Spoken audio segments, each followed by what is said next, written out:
And we're live now with Doug Kershaw. How cool Yeah. is this? Well, and to be able to see your face. I That's know so it's so cool. wonderful.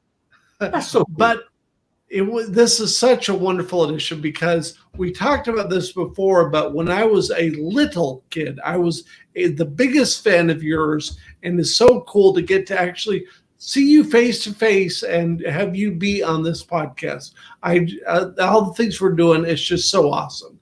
And so now tell me what you've done during the pandemic. I'm sorry. What am I doing? What have you done during the pandemic? Well, I'm telling you what, I've got projects, especially right now. Okay. I'll back off first. I accumulated, I never threw anything away. Okay. All my reels, my cassettes, my 78s, my everything. And I've written so many songs and recorded that's never been released. Uh-huh. And I went about 2 years ago. I went through all those things and put together this out of all of those, those reel to reels. Okay. It's called, the anthology of Rusty and Doug Kershaw, my brother. And now I'm overflowed with VHS videos, live shows, television, movies. And I'm going through there and I'm knocking myself out because I'm going to put together some videos like live at the Palomino or live at Hey! That's so fun. That's so wonderful. So it is fun. Is any of this out yet? Oh, no, I'm just working on it.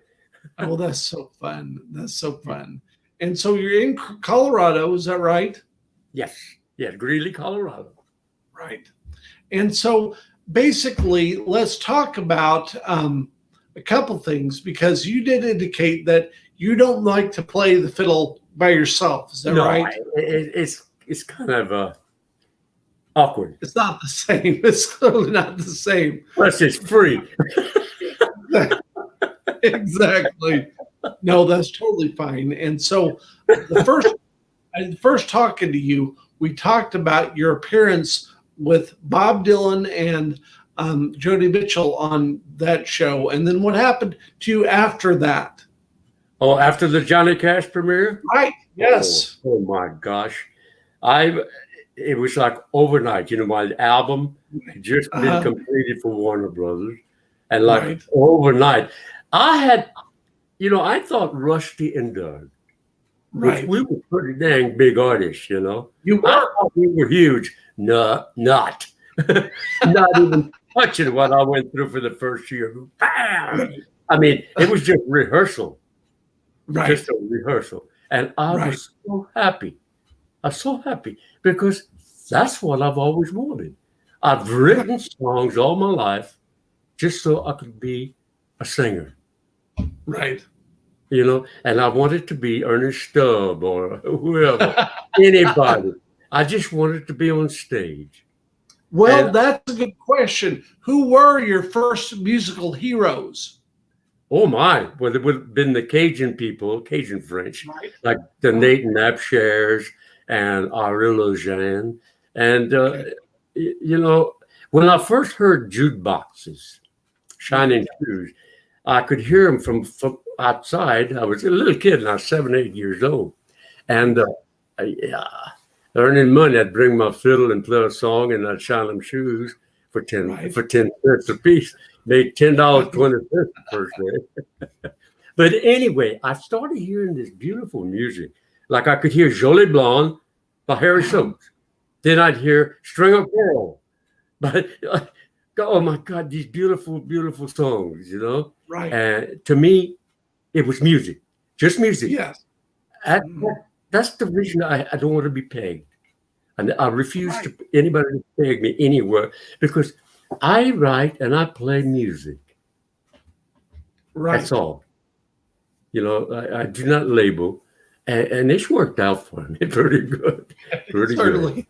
But my hero, Hank Thompson in country. Yes. Hank Thompson. That's before rock and roll. And then here comes Fats Domino, people like Right. that. When I was switching to the English music. And by the Right. way, one of my biggest thrills Okay. was to record with Fats Domino. Really? Yes, I know that you Oh, recorded with don't mess with my toot toot. We had this. What a that. thrill that was. Yeah, because he was such a fantastic entertainer and such a great songwriter too. Oh Definitely. yeah, and you know he doesn't record with anybody hardly. Right. And he paid me. He paid me one of the greatest compliments an entertainer could pay me. Okay. We did the first tracks. I played the fiddle, and he played piano, and we sang. Then I laid my Cajun accordion down, Uh-huh. and all of that stuff, and I did Right. harmony and all that. And when we got through, he was listening. He said, "Doug, how'd you know that was going to work?" I mean, he just Well, how'd you acknowledged that I know? knew what I was doing. You know? I mean, Awesome. to me, that was a great compliment. How'd you Right. know that Oh, was yeah. going to work? I And mean, you know, it's the so Cajun accordion with a rock and roll piano player. right. You know, Yes. it's music, man. It's music. Right. Good music, yes. Oh yeah. Other than Fats, who are the people that made you the most happy to be on stage with? That I recorded with me. Yeah, Oh, whatever. Yeah. I did with Hank Williams Jr. You know, we did Right. Cajun Baby. But one of my favorite things was doing a show with Dolly Parton. Oh Who did a yeah. TV show. And let me tell you, you Wow. know, I've known her since she first started with Porter Wagner because I was a Right. member of the Grand Ole Opry.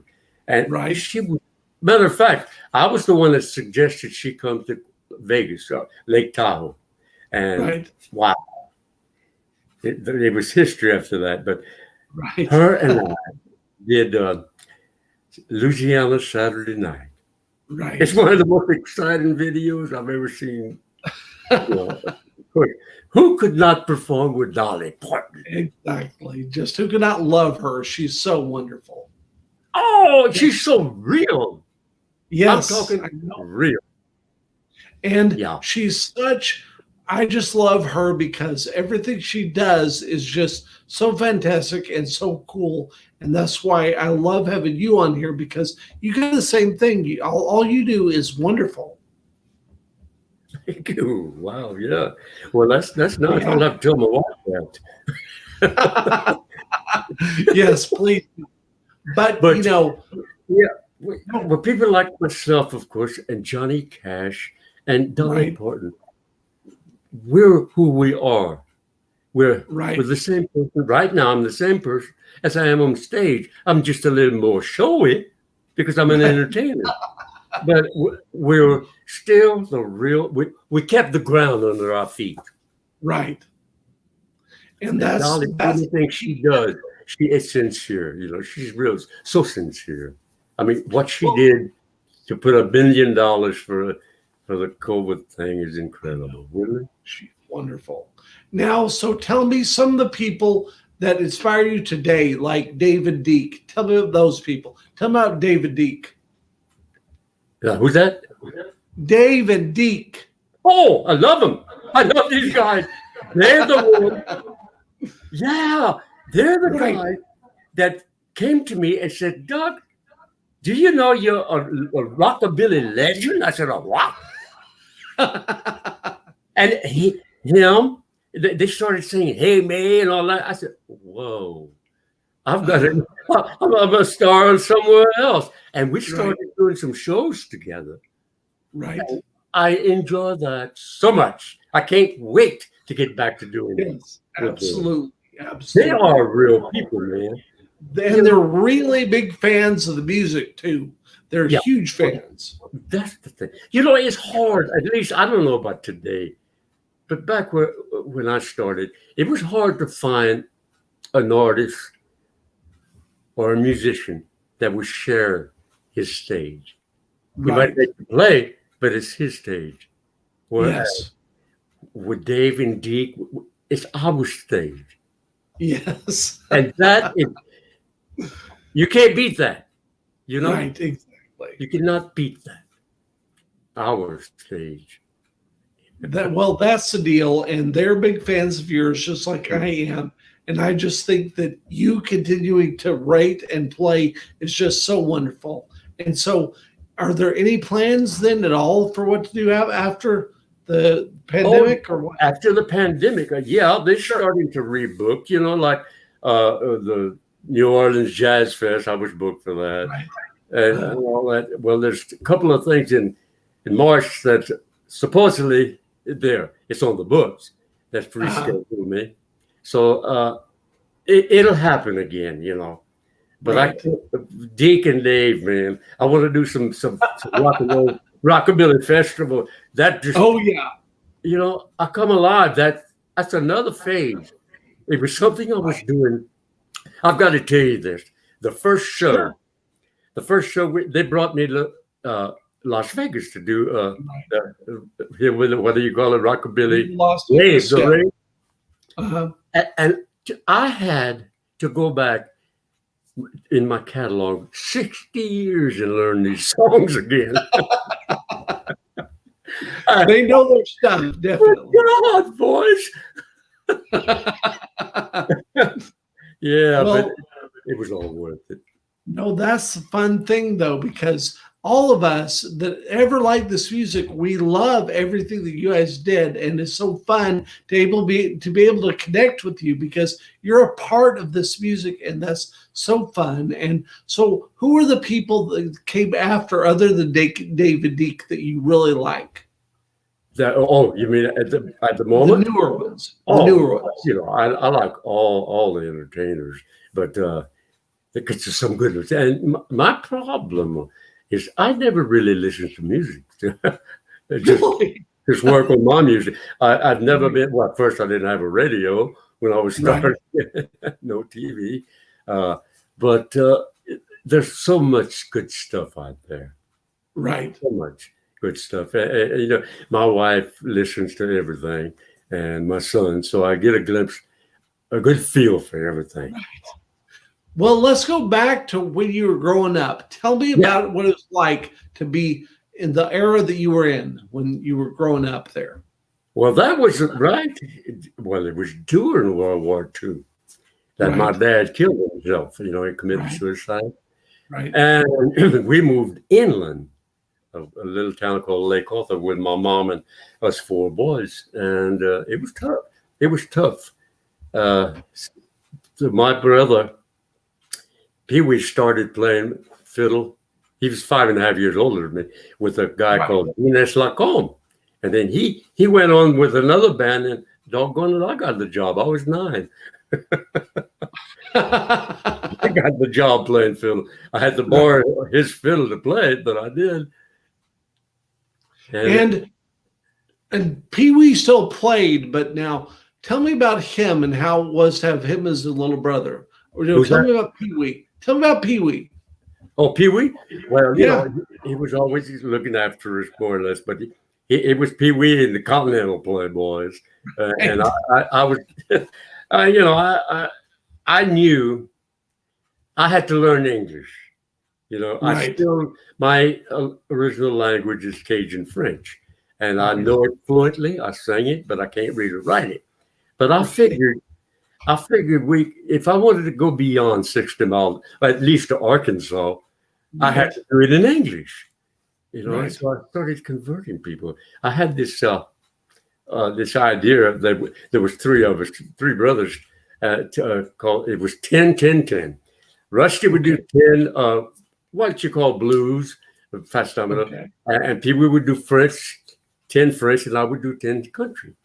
And maybe all of a sudden we get a TV show and all that stuff. And I wrote a song and got on records.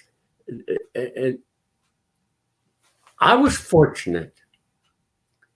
There, you know, what I've written and recorded is still, I was able to capture the feel of Cajun music that I learned as a kid into the English language. Right. Louisiana Man's a Cajun song. Yes, The entirely. name. The world heard it. I just can't, to this day, I can't even imagine why it's so huge, that song. Well, it's amazing. It's an amazing song, but why did Pee Wee not stay with it in the same way that you and Rusty did? Well, when I got out of the army, I had to go to the army. We just signed with the Grand Ole Opry, and 6 months later, I had to go in the army. And so everybody split up. Pee Wee went with Jim Reeves, and Rusty did some sessions, and I served 2 years and came out. And so Pee Wee came back to meet me, but man, we were down and out. And his wife was with him, and he and her decided they didn't want the road anymore. And I don't blame him.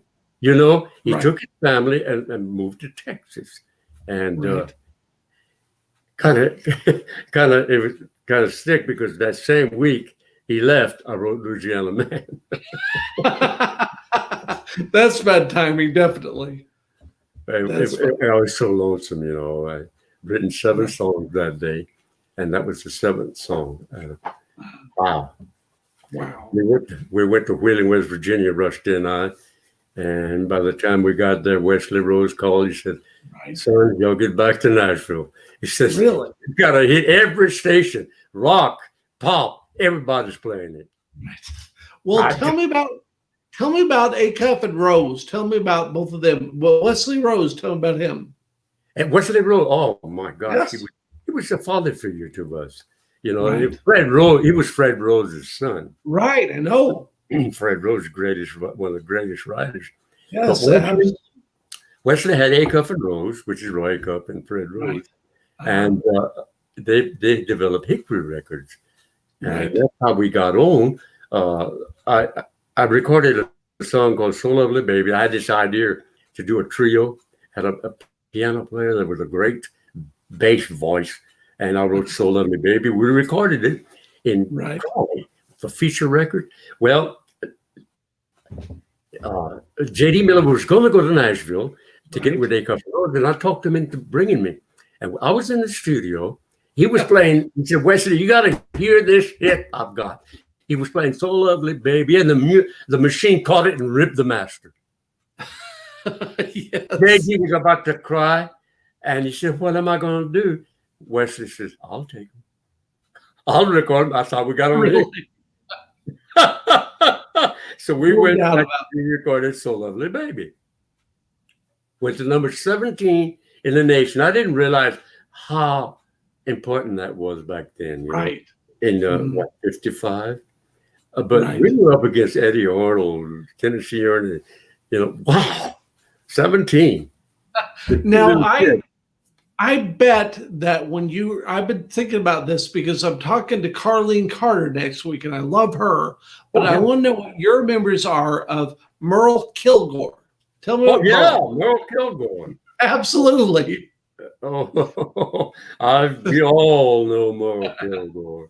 Yeah, I knew him in Louisiana Hayride when we were all there.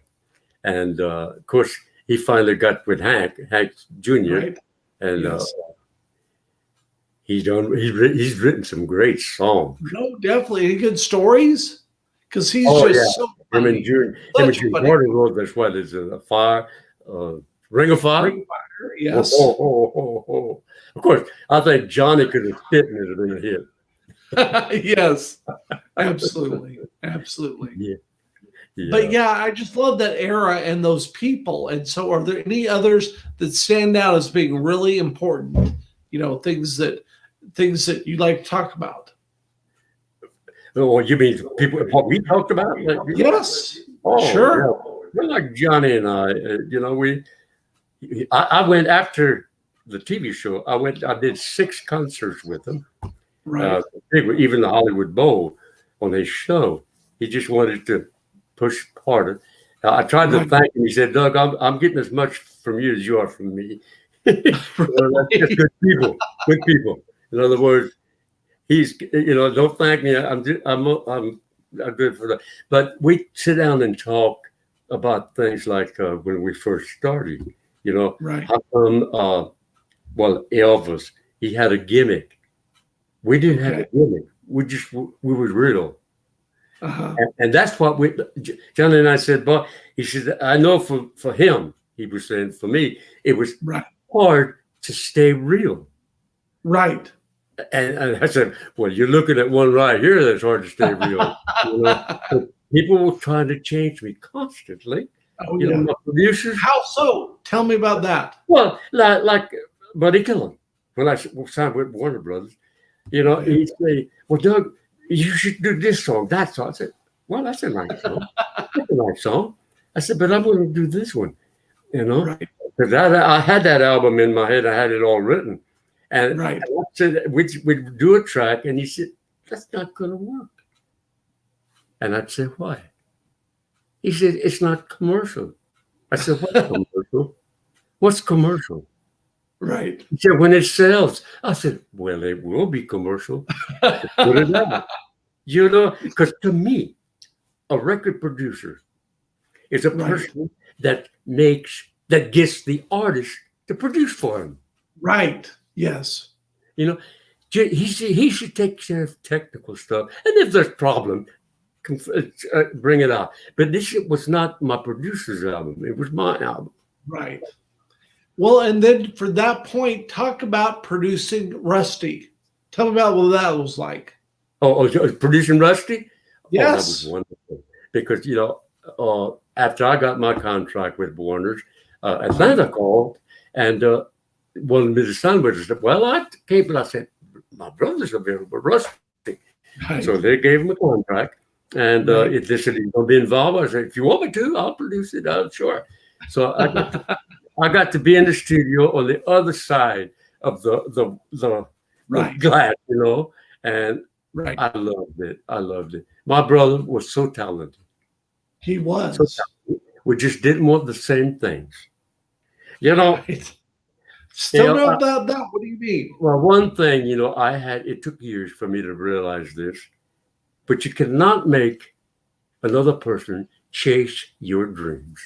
Right. Okay. And we had your dream was to be a star and to be an entertainer. Is that correct? Yeah. And he just wanted to play guitar, but he never told me. And he didn't want to deal with the business and all that, and that's okay. But I realized that I was trying to get him to chase my dream. Really? Okay. And, but I turned him loose in that studio. I said, now chase your dream. It was a great album. Good albums, definitely. I wish he would have followed through, but there goes. He didn't like the business. Right. And, Neil Young was a big fan of his, definitely. Was that Neil? Yeah, Neil Young was a big fan of Rusty. Oh, yeah, and he used Rusty so much. And he was an inspiration to Neil. Yeah. Right, definitely. He was a huge fan of Rusty and Doug, definitely. Especially Rusty. So, Rusty was so... God, he was great. But that with Neil, he got to do what he wanted to do, play guitar. Right. That's what he wanted to do, and I was happy for him. And those liner notes that he wrote for Neil are kind of uncanny and strange. I mean, they talk about rolling on the floor and all this stuff, but that was pretty interesting times, definitely. Yeah, but he was just being Rusty. Just being Rusty. With me, when we were together, it would have been difficult to allow him to do that because everything reflected on Rusty and Doug. Right. That's the problem with a duet or a group. Everything reflects on everybody. Right. But, he got to turn himself loose there, and I was happy. Happy for him. That is awesome, and it's amazing to see that for brothers to work on that stuff, and that's so cool. And again, I just love your musical part in history, and I love talking to you every time I get to. I love it. And so thanks. That's kind of about there and what we need to say. But anything you want to talk about? You keep cutting out. Keep cutting out that I can kiss. Anything else you need to talk about? Anything else you want to talk about? Any questions or anything you want to talk about? No, not really. Yeah, like what are you doing? Well, I'm happy to tell you. I'm happy to give you that because I got the word yesterday that all of my catalog of my record label, Slewfoot Records, is going to be re-released this year, and that has Hank Lachlan on it. Really good album with Hank Lachlan and Vince Gill and Dolly Parton on it. And so to get that news, all that stuff happening is just mind blowing. I'm having the best pandemic ever. That's what I say every time, because if you're going to have a pandemic, you might as well make it the best one ever. Yeah. Well, I'll tell you what, when you asked me to do this last night, I said, yeah. And then all of a sudden I realized, what is it I'm doing? And I started doing some research, and I went to across the hall to my son and said, man, you better help me. And your son Eli was great, and thank you. Eli is actually right now he's a school teacher. Wonderful. He's a mathematician. He is incredible. But he's my son. Sure he is brilliant, just like you, no doubt about that. But yeah, I just enjoyed that. But the thing we get to announce is that this whole thing, we're going to have so many Slewfoot re-releases and so many wonderful things, including the Hank Lachlan and Vince Gill. That was Hank Lachlan with Vince Gill and Dolly Parton. It's going to be so fun to have all this stuff out there. Oh, Lord, yes. I wish you all the success with this because, you know what? It's fun doing this. I enjoy it. And I don't apologize for not playing music, but I'm Cajun and I like to talk. Well, I like to talk with you for sure. And so thank you so much for coming on here and spend a few minutes with me. I love it. I'm such a fan. Still am. Thank you. Thanks to everybody watching. All right. And what is your website, just in case people want to get on there? It's my name, lowercase, Doug Kershaw, with the number 2 at AOL.com. Okay, well, that's wonderful. And I just love having you on here. And thank you so much for being a part of this. You bet you. You bet you. All right. Okay. Now there we are.